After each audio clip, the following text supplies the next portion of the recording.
first degree, person under 13, defendant 17 or older, that is punishable by up to life. Do you recall that? Yes, Your Honor.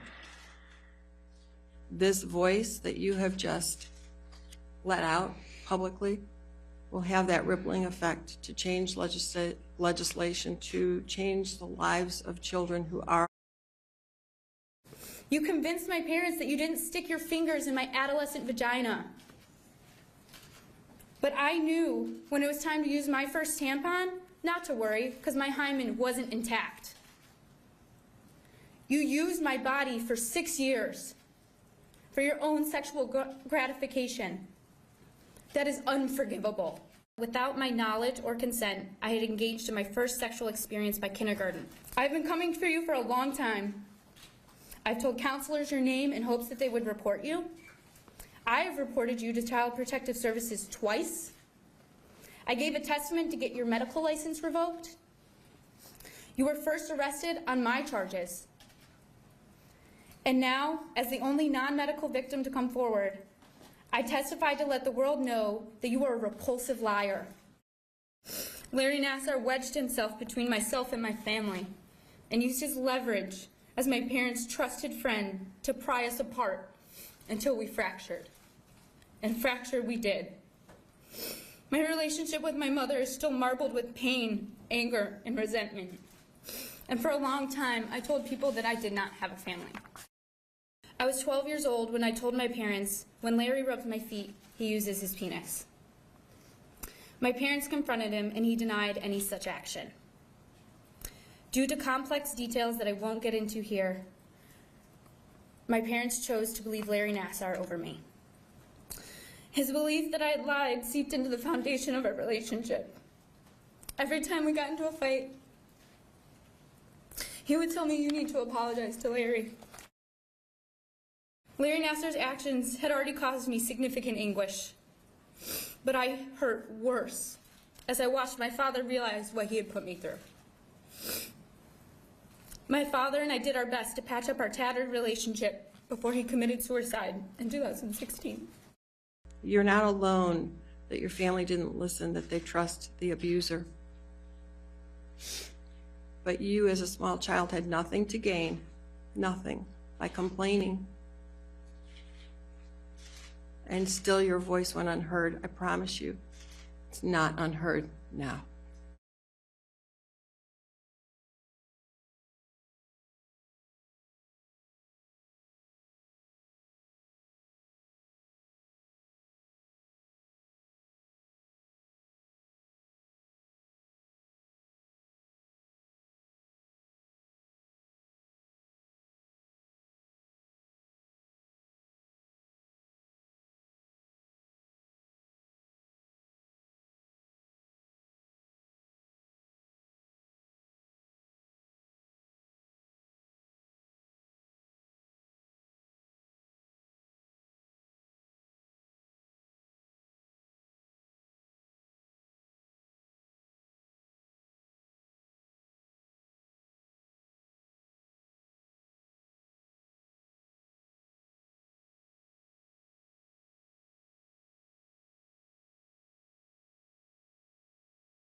And you talk about being broken. Well, he's going to break while you're healing. And I believe that he will remain broken, more broken than he was. But for a whole year, I sat up with this baby at night because she couldn't lay down. And the bond that came from her and I was just inseparable. We did everything together as she continued to grow up. It has destroyed our family. We used to be so close. My husband and I went through 4 years of intense therapy trying to deal with all this. It is my job to teach these girls that they can be the most powerful, amazing, and influential humans if they so choose, and to help them realize that they have a voice. But I will never forget what you have done. I must ask you this. Are you remorseful for your actions and all of the lives that you have changed forever? Do you regret misusing your medical dominance? I could hear it in your voice that November day when you pled guilty. You are sorry for the pain that you have caused. You had the same sincerity as you told me the story of why you blame yourself for sweet Caroline's birth story, as you hugged me at your brother Mike's funeral, and all of those times you told me I just needed to rest and could not compete. Saying that you did nothing for me would be a lie. You helped to heal me, my fragile bones, that is. You shared your knowledge and gave me some invaluable advice. But you also abused your power and my trust in you, and that is not okay.